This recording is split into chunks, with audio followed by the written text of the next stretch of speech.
Hi everyone, my name is Yvonne Phyllis.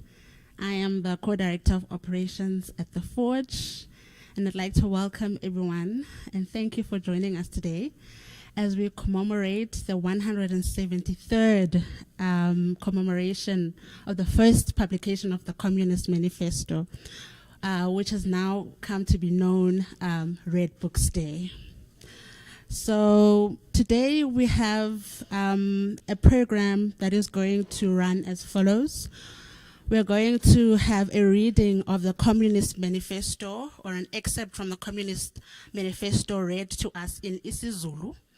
We also have three incredible poets who are going to facilitate our poetry reading session. And I'm going to introduce the reader of the Communist Manifesto in isiZulu and our three incredible poets later on. Now what I'm going to do is to say what the Forge is about, and also before I do that, I'd like to also announce that this is a collaboration between the Forge, Pan Africa Today, and Tricontinental. When I say the Forge, I mean two spaces. There's the Forge, the event space, on 87 Tekoste Street in Johannesburg, South Africa. And there's also the commune where we are today, which is the bookshop, which is on 14 Reserve Street, still in just across of the Forge, which is also in Johannesburg, South Africa. So when I say the Forge, I mean both spaces, the one on 87 Tekoste Street, which we have now come to know as the event space, and also the bookshop. I'm just going to say a little bit about the Forge before I move to our introductions today. So the primary goal of the Forge is to create a space and a community, or a set of communities, for the articulation and the discussion of progressive ideas and for the development of solidarities. The mandate of the Forge is specifically to engage progressive Pan-African ideologies or ideas. This includes racism, feminism, anti-xenophobia, issues pertaining to sexuality, anti-imperialism, anti-capitalism, and most importantly, the lived experiences and struggle of working class and impoverished people. So that is the broad mandate of the Forge. And of course, we do this in many ways because both of our spaces can accommodate various programs. So the bookshop, we hold book launches at times. At times we hold musical offerings. The Forge has a gallery. So if there's an exhibition that you have that speaks to our broad mandate, the Forge can accommodate that. The Forge also has a theater, so if there's a production or a theater offering that one might have, the Forge is capable of accommodating such work. And it is very important that, in as much as we aim to have discussions in the space, but to also have cultural workers in the space do work in their various fields. And it is fitting today that we have three incredible poets to do this work for us. So many have called the Forge a multi-use space. So I did in the beginning say we are going to start with the reading of an excerpt from the Communist Manifesto in isiZulu. So we are moving to that part of the program. And we have the incredible Zajiji to do that for us. And I'm going to read her short bio. Zajiji is an educator, an author, translator, and an editor. She teaches isiZulu and isiXhosa through her language school, AfriLingual. And And so now I'm going to stop talking and hand over to Mrs. Nana Zajiji. Sisi, over to you.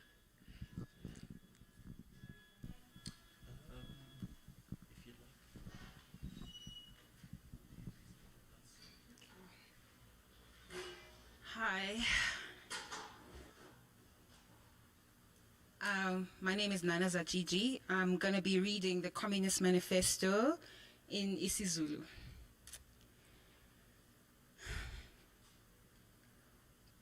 Kunespoki esihlupha iEurope, ispoki sobukhomanisi.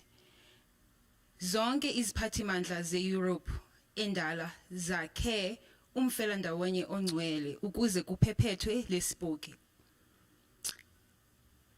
Ubuxhwanguxhwangu baseFrance kanye nezimpimpi zamaphoyisa aseJalimani. Ngeyiphi inhlangano ephikisayo engajivazwa yiziphathimandla ngelokuthi inobukhomanisi?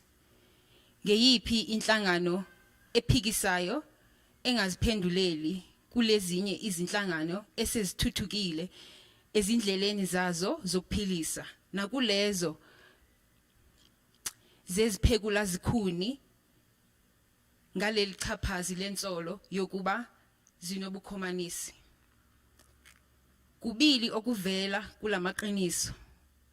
Ubukhomanisi sebuvunywe yiziphathimandla zase-Europe ukuba nabo bungamandla. Sesifikile isikhathi sokuba amakhomanisi aphumele eshashalazini, abhekane nomhlaba wonke, asakaze imibono yawo, izinjongo kanye nezindlela zawo, bahlangabezane nale nganekwane yespoki sobukhomanisi, bephethe isibophezelo salenhlangano qobolwayo. Ukuze lokhu kufezeke, amakhomanisi amazwe ngamazwe ahlangene eLondon adweba lesi bophezelo esizoshicilelwa ngalezi limi: French, Germany, Italiane, Flemish neDanish.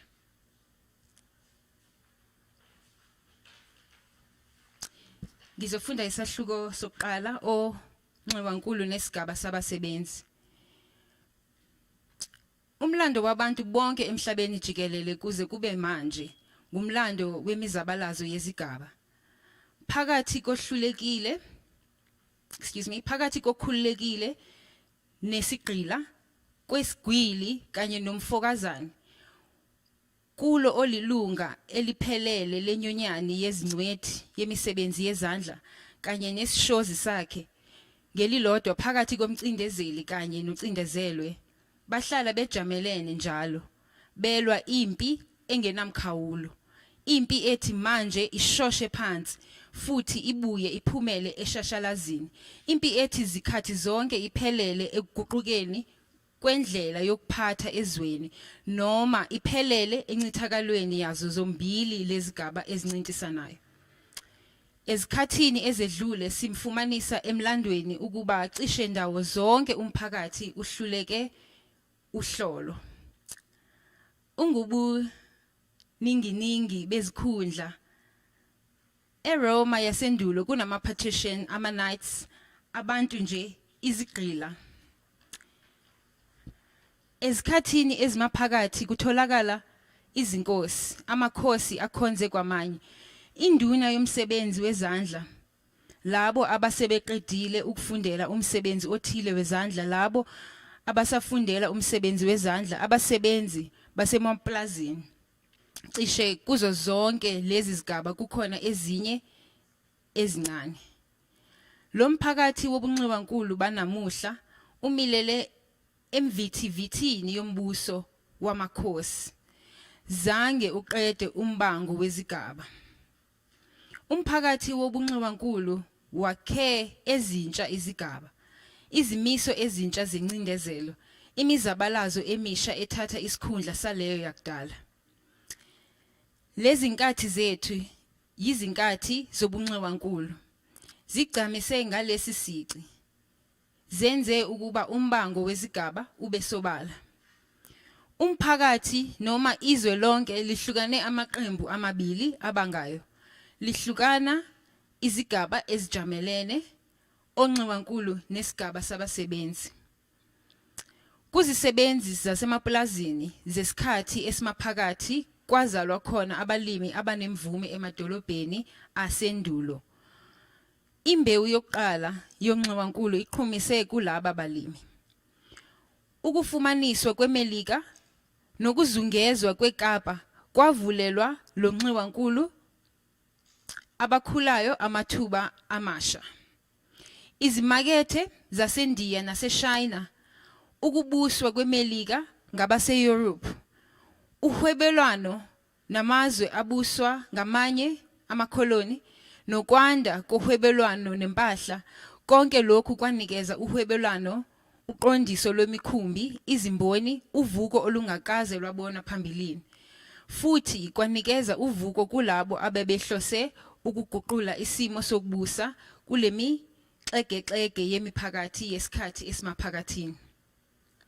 Indlela yesikhathi esimaphakathini yokukhiqiza yayigodlwe futhi ihanjiswa imifelandawonye yezingcwethi zemisebenzi yezandla engavumeli yinoma bani ukuba angene kuyona. Yayingasanele futhi ukufeza izidingo zemakethe ekhulayo nalezo zezimakethe ezintsha. Indlela entsha yokukhiqiza yathatha isikhundla saleyo yakudala. Izinduna zalezi nyonyane zezingcwethi zemisebenzi yezandla zasundezelwa eceleni kwangeniswa abakhiqizi abavela esigabeni esimaphakathi. Ukwahlukaniswa kwemisebenzi ngezinyonyane yemisebenzi kwashabalala, kwangena ukuhlukaniswa kwemisebenzi ngaphakathi kwemboni ngayinye. Ngesikhathi izimakethe nezidingo zabantu zaqhubeka nokukhula njalo. Ngisho namakhiqizi bebangasanele, kwakuyikhona umusi nemishini yaguqula indlela yokukhiqiza impahla. Isikhundla sezingcwethi zemisebenzi yezandla sathathwa yizidlakela zezimboni zesimanje. Isikhundla sabakhiqizi besigaba esimaphakathi sathathwa yizimboni zogcwigcwi bezicebi, izinduna zamabutho ezimboni nonxiwankulu besimanje. Ngiyabonga.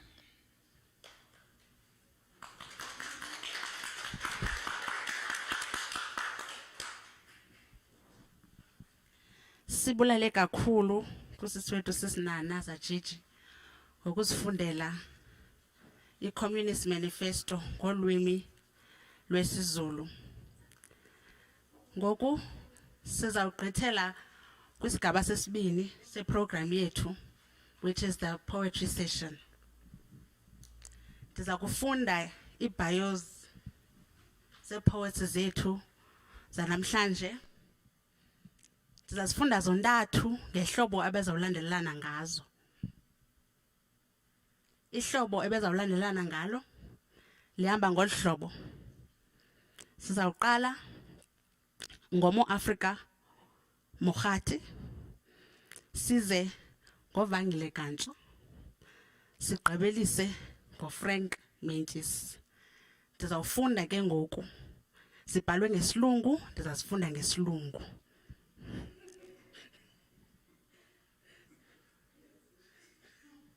Ndiqale ke ngepoetry yethu yokuqala. Africa Mokgati.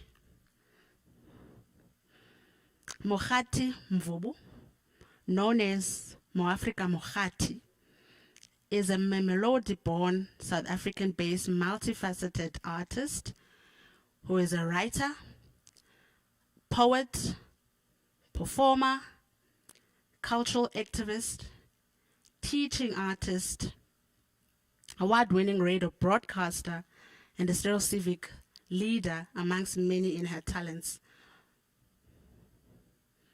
Mokgati is the author of the self-published My Tongue is a Rainbow, 2019, launched in Washington, D.C. as part of the Azania to D.C. tour and exchange. She has shared her poetry in Europe, Asia, and the USA.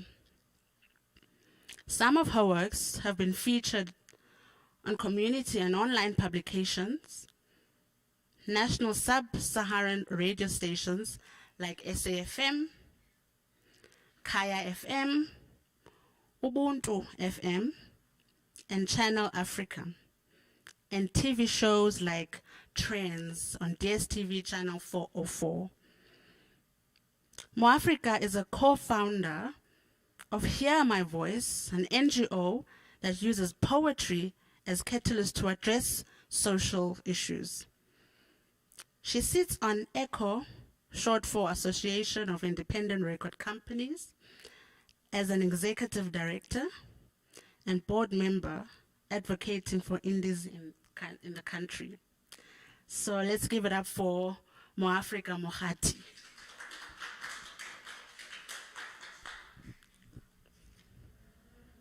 Tobela Krialo Cha. Yeah, the new normal. Thank you for the invitation. Makomonesi, it's important, and I appreciate the invite to speak my truth, Galabo. So I prepared a set, and Vangi just mentioned something, and hey, it took me to a different direction, but I'm happy that we still have spaces to speak our truth. Naga iya swanaga iya swanaga naga iya swanaga iya swanaga naga iya swanaga iya swanaga. The city is burning down. Iya swanaga, iya swanaga, iya swanaga. The city is burning down. When the men were burning, their wives' mouth became wood fire. Their hearts, a growing dry forest ready to burn beyond recognition. The soil, an accomplice who had too much to drink with petrol the night before. Reborns are for those ready to breathe again. But we are dead here, in the hands of a lover. Patriarchy has clenched its fists, disguised as an intruder in toilet seats. Patriarchy is a teller at the post office. There is no smoke without fire. Our hearts bend from both ends. But autopsy said these men have died from chlorine trioxide. But how can a soccer ball do so much harm, protested their wives. When the men were burning, their wives' mouth bathed Khaleesi's dragons, breathed out fire, burning their temples beyond recognition. We have been here before. Our hearts bend from both ends, from flames extinguished with our lips, from smoke signals between extinguished love. They have turned to ash, a cremation of love everlasting, reincarnating as love always. But in this village, love comes wrapped in blankets, warming caskets. Iya swana, iya swana, iya swana, iya swana, iya swana.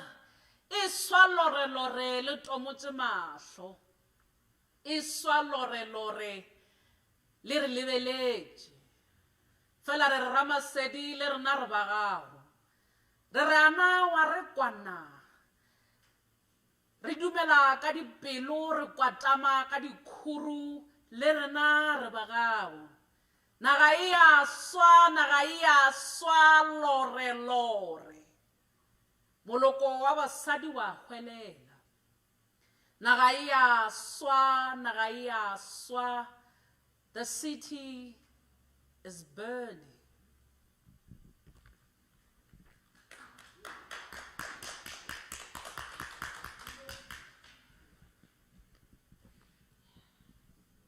Sunflowers. The boy is the sun. The sun needs a home. The sun needs seeds. The sun germinates. The sun becomes a flower. The flower needs the sun. The sun picks up a flower and dies.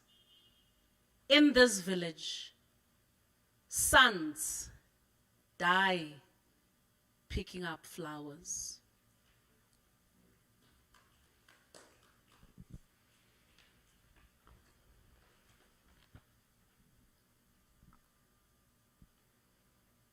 Udiboni, udiboni, udiboni. Udiboni, ridiboni, ridiboni. Wamalawe, wamalawe, wamalana cho. Badiboni, badiboni, badiboni. Badiboni, bon. Badiboni, bon. Ridiboni, run. Wamalawe. Bana wamalawe. Ridiboni, ridiboni, ridiboni.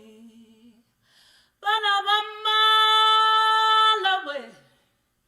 Ridiboni, run.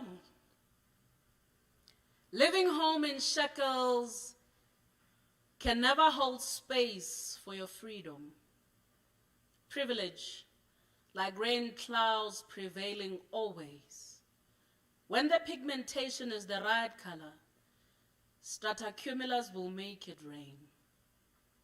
Living home in a storm leaves scars of Peter, a map carved of flesh, bones for a cartographer, the soil for a compass navigating a return to the mother continent. Stripped, naked, dehumanized. You are living home and never to return. You are made to believe that living home is an omnias. Children of my mother, memory may forget. The soil will ever remember your pigmentation. Silenced by cat of 9 tails, disease killing my people like flies. In the belly of the ship, shade happens. And shade happened. Shipped out for profit when disease found home in your bones. Captain Luke, calling Hood of Zong, drown my people for insurance. I assure you, rice and beans, speculum, oars, open mouth could not save people who want to return. Spoon squashed 55 of 600 to make it alive. Separated 3 inches. Stench of death of a brother, of a sister, left to die on the deck top after being raped by men with whips. In the belly of the ship, shit happened. 400 years later, we know they got away with it. 18th century, 6 million of my people have survived the Atlantic to the Caribbean, Brazil, North America. But hey, How thick our skins not to bleed and they are cold, when our mother is the sun. Ke nna mo-Afrika mokgadi. Thobela.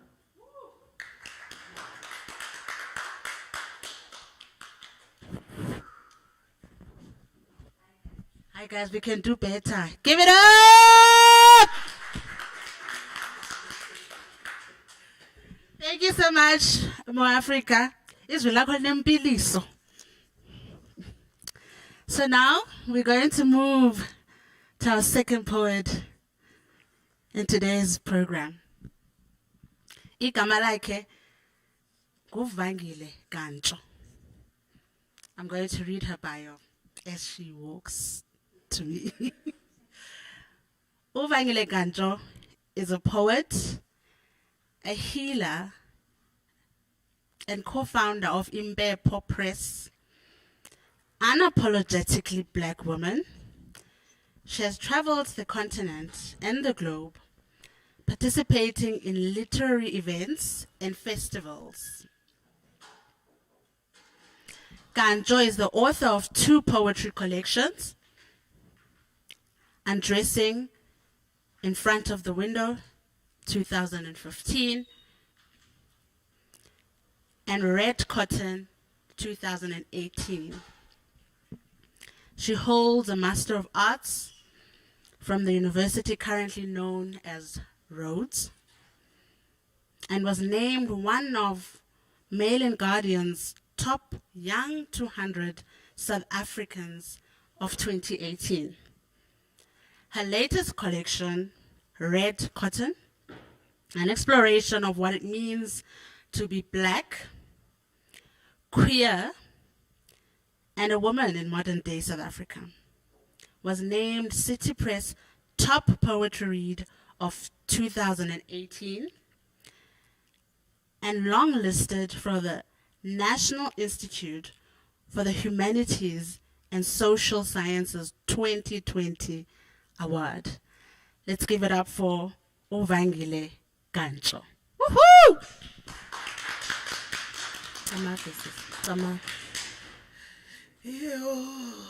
Sicela amabandla. Sicela abantu abadala bahlanganise inhloko baphunga into enye phezu kwenhloko zethu. You know, Mo was just like that as she was belting out that the city is burning. This morning we woke up and my set comes with a terrible trigger warning, but the truth is, if something doesn't change, the sickness that is this capitalist, racist, patriarchal society that we live in will swallow us all.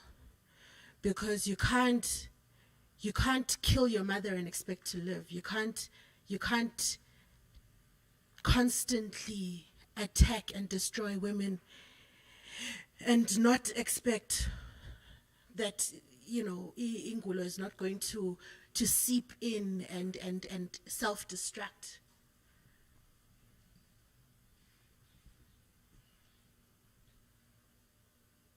Mama, I'm burning. For Fezeka Kwezi Kuzwayo. I'm burning, Mama. Mama, I'm burning. In a box set on fire while I slept, Mama. A girl faced the bullets head on. She caught a bullet in her eye. She is blind. Mama, something is wrong. Mama. I kept pulling down my skirt, kept checking my lipstick.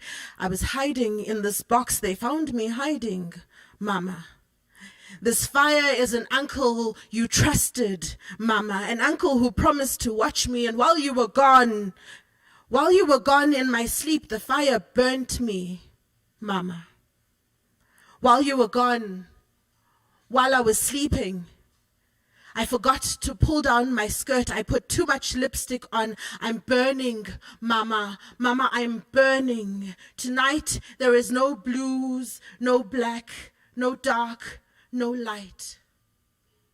Only hope and heart. A half-done face in a burning coffin.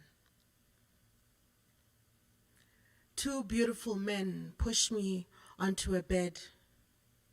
One puts his knees on my wrists and covers my mouth. The other puts his knees on my ankles and unzips his pants. The man on my wrists shoves his tongue down my throat. The unzipped man pulls my panties down his legs. He is a tree stub inside me with roots. Tying my legs to the ground, it's his tongue inside my mouth now. Maybe I'm the ground and he isn't digging. Maybe he's trying to pull his roots out of me, pulling and pulling and pulling. Maybe he's stuck inside me. The man on my wrists has a gun to his head, to my head.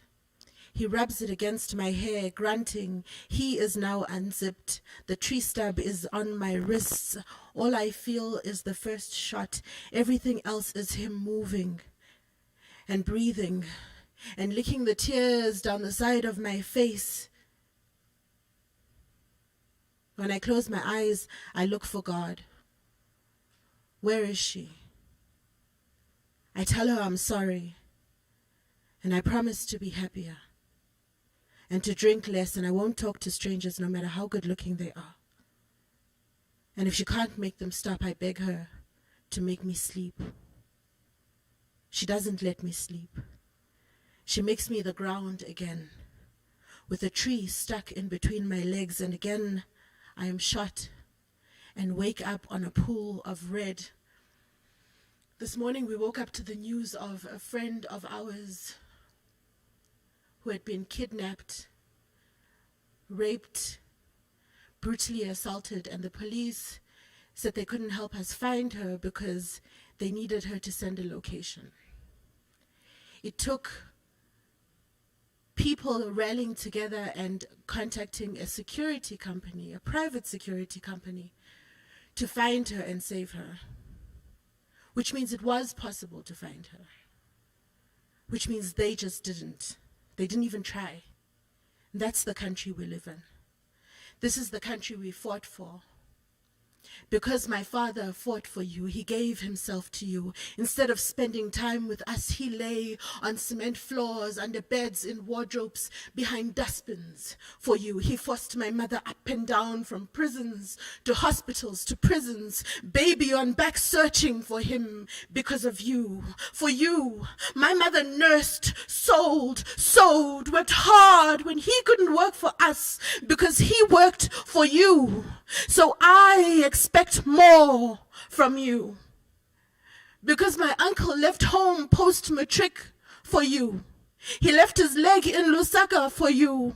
Became a child with a gun in foreign bushes for you. His parents worried for you. My mother was raided, covered up, worked thrice as hard for you. So I expect more from you because Magazi left home post-matric for you. She left her leg in Lusaka for you. My aunt lay on London benches for you. My aunt got kicked out of school, left home, hidden in bakkies, was locked up in dark cells, counting imaginary stars for you. She lost her love and buried her child in an unnamed grave for you. Even when you abandoned her across the oceans, she gave herself to you. Even when you tried to kill her, she served you in green and black fist high, proud for you. So I expect more from you. I remember when we first saw your face. My mother sang for you in long queues with ID books and skaftinas. She signed for you, gave her voice to you, understood when Utata said it would take time. With her last cents, she supported you because you were the dream they had for us. So if for no other reason but for her, I expect more from you, more than you, who doesn't even remember her name, who doesn't appreciate that she still signs for you years later, neck high in rent and taxi fare, unable to buy groceries. Even when you rub your theft in her face, she prays for you, gives to you, no longer expects from you, but I expect more from you. I expect more than a limping uncle struggling to get your attention. Poor veteran, still holding on to dreams conjured up in Lusaka. Still believing all those years away from home will pay off someday. I expect more than umagazi ononyanyayo because your taking never stops. Lifetimes later, struggling with hospital bills while you flaunt blue label luxuries in her face and pretend you don't remember her behind your high walls and tinted windows. I expect more from you because as much as you gave to us, we gave to you.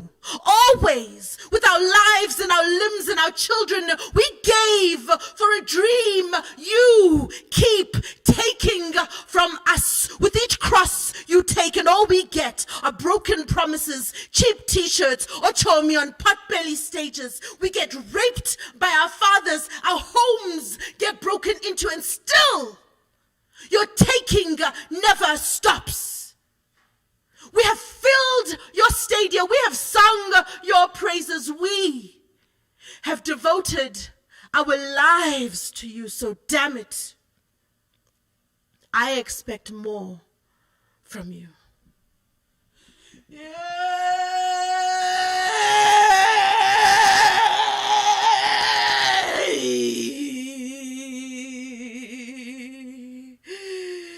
My grandmother was touched by her father's younger brother. My mother was touched by her mother's sister's husband. My mother's younger sister was also touched by her mother's sister's husband. My mother's other younger sister was touched by her mother's uncle. My mother had always wanted a daughter. She never left me alone with any of her sister's husbands. The protection my mother gave me was the Bible, fear, and chastity. We were all afraid of God, men, and the dark.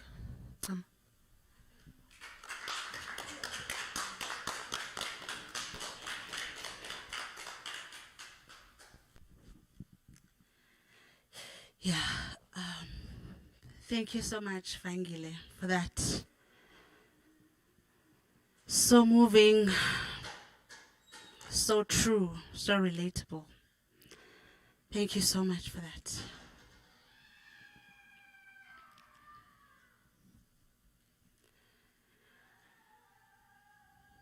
And now we move to our third and last poetry reading for our program today. And our last poet is Frank Menkes.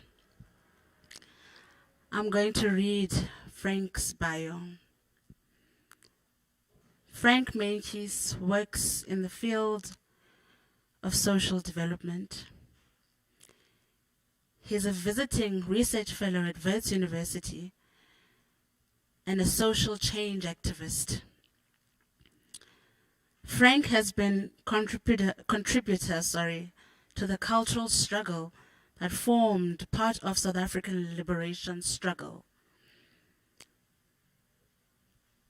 Formerly a media spokesperson for COSATU, Frank was also active in the worker culture movement linked to COSATU.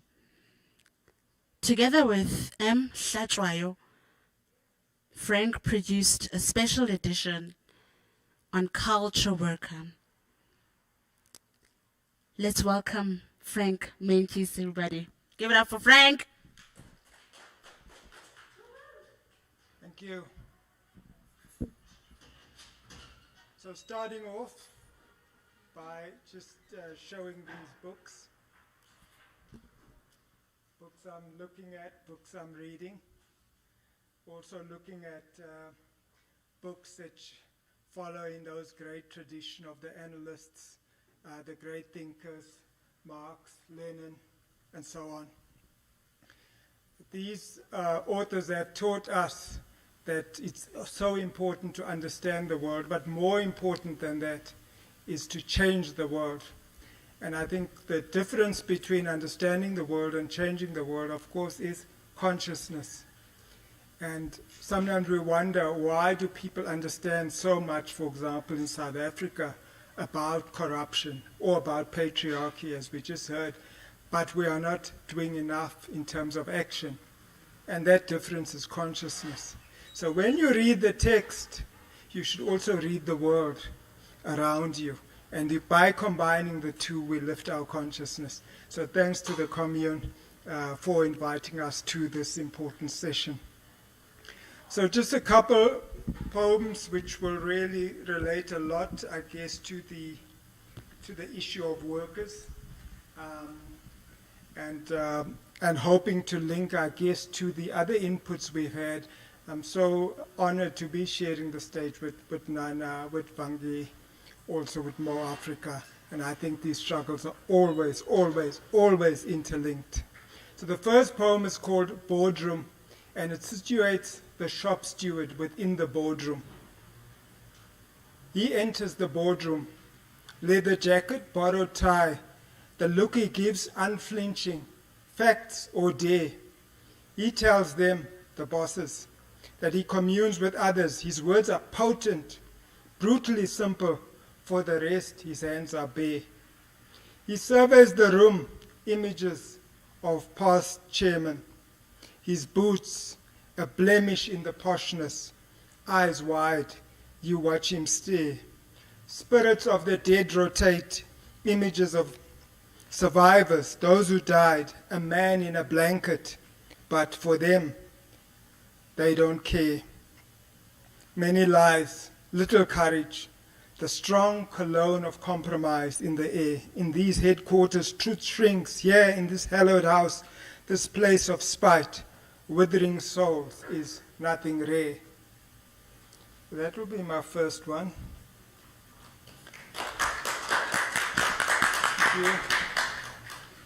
During lockdown, in a weird and unusual time, and many of us had hoped it would be the time for the world to stand still and look at the way it's going. I used some of that time to write some poems, which I brought together in this volume called Lockdown Poems.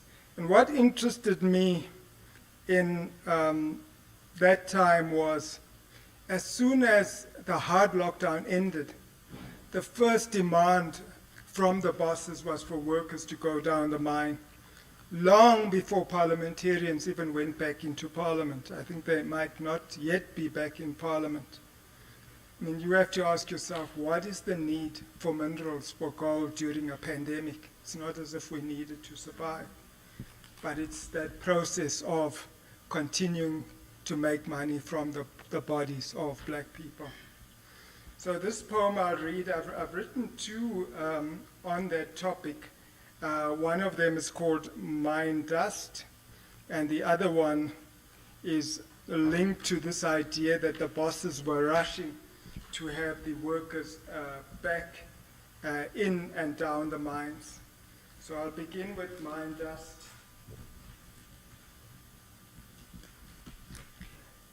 Day 23, and the miners are cleared to enter the earth's gut, taking the crown virus and plague thoughts with them along rail lines by looming shaft entrance and rattling lift. This is the losing team, forming, dust in the mouth, storming and renorming as dynamite bites and bits of the day goes hurtling, a burning fever ever close. The belly roils them, a quake in the chest, while above the land remains completely still. The fragment, now dormant, now waking, now finds life, takes form, clings on through the storming. I'm the ghost, songless, and with bowels and bone structure separated out, I accompany them into the new day. But there's one or two more like that which relates to this thing of the mine workers. I'm from a working class family. My parents were both workers. And this poem is honoring them. They weren't activists. I guess, aware of the oppression and exploitation, but not yet mobilized enough. And this I wrote for them, related to a Workers' Day. Some of these poems come from the very long time ago. I possibly was 18 or 20 years old. So this is Workers' Day. In Jeppe, you piece together the market's fragments and swarming produce. In the Midlands, box-shaped shoe factories shape you into rows and rows under the chargehand's perky eye. Under the cape of slatted rain, you pick and barn the grapes. As Port Elizabeth's chosen few, you meticulously deliver the metallic and vinyl touches for car after car. In Carltonville, sticky with sweat and with earth in the pleats of your skin, you keep rising to the surface. The iron sheets of Wadeville clang in your ears, and in the sun at Maiden Wharf, you steer yardfuls of scrap metals onto ships heading east to China. In those times, the factories closing, squeezing the heart, tightening the chests of little towns, a weary figure gathers up for one last time overalls, boots, bags of tools, each slow step, steep. Dad, with a dripping brush and slurry roller, you line and color the surfaces, your meticulous strokes top to bottom, grooming the trim and splendor of houses in Scottsville. Mom, with long mop and wide broom in the university rooms and hallways, navigating dust and chalk, still nannying the way for truth to pass. Your voice, workers, are a ball to a fist. The friendship, the placards, the picket humor and dances of protest, the mud of yearnings modeled into anger. But for me and for you, Mom and Dad, no heroic strikes or stirring marches. For you, just holding action. Day follows day follows day. Days of careful spending of money and spirit. And within the quiet, a quiet of the forestry, of the fish in the depths. This poem for you, just another day in this life. Thank you.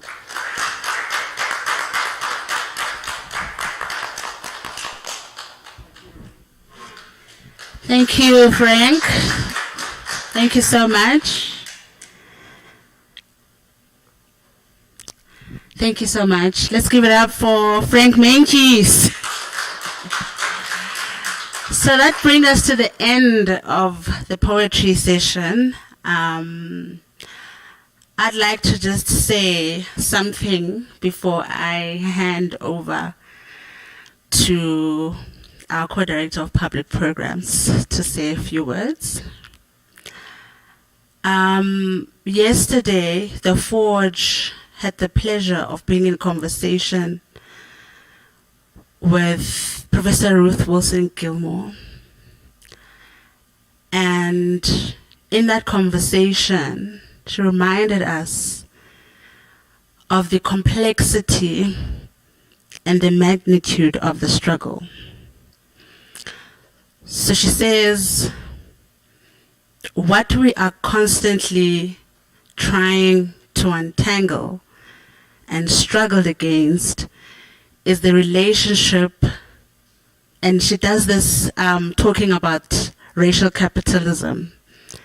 And she says, what we are constantly trying to untangle and struggle against is the relationship between slavery and racism,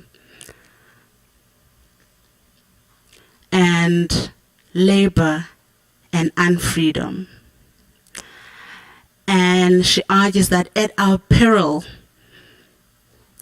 this relationship that we're trying to untangle, sometimes we make it too simplistic. And so she reminds us that we have to absolutely bear in mind and understand that we cannot undo capitalism without undoing racism. And Uvangile Gancho today also reminds us that we cannot undo capitalism without undoing patriarchy. So in our efforts towards establishing solidarities and trying to build relationships different that take many forms, no matter how local they are, those relationships and forms of solidarities have to be international in their dimension. They have to take an international dimension. So we have to also try and establish in our locales forms of solidarity and radical dependency, but also realize that we have to absolutely be internationalist in the ways that we struggle, because our ancestors were also internationalist. And so we come here and we gather here from Johannesburg and we read in isiZulu, and we have this incredible poetry session. We join the rest of the world as we celebrate Red Books Day. So I just wanted to say that and say we have to absolutely realize the magnitude of the struggle. And we have to absolutely, in our struggle, find the complexities and also find the struggles that bring us together. And the labor struggle is one that absolutely does bring us together. So I'm going to now keep quiet and hand over to Ubudmwelela Bele, who is the co-director of public programs.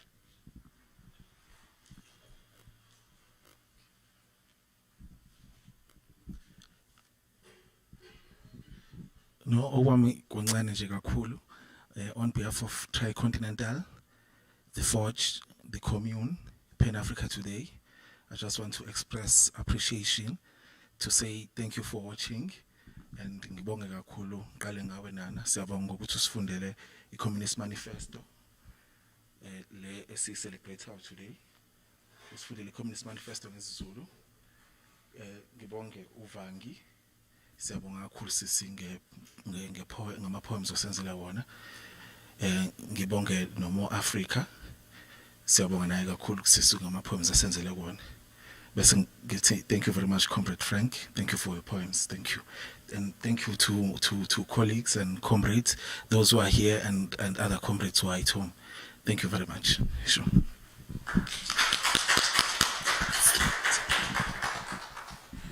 Well, I guess that brings us to the end of our session. Thank you again to everyone and our incredible poets and Sis Nana who read the manifesto in isiZulu for us. And also, Puti, we'd like to also thank the technical team for assisting us today. You know, moving things to the digital world is very scary and also very challenging, and to have an incredible technical team is very important. Thank you so much, everyone.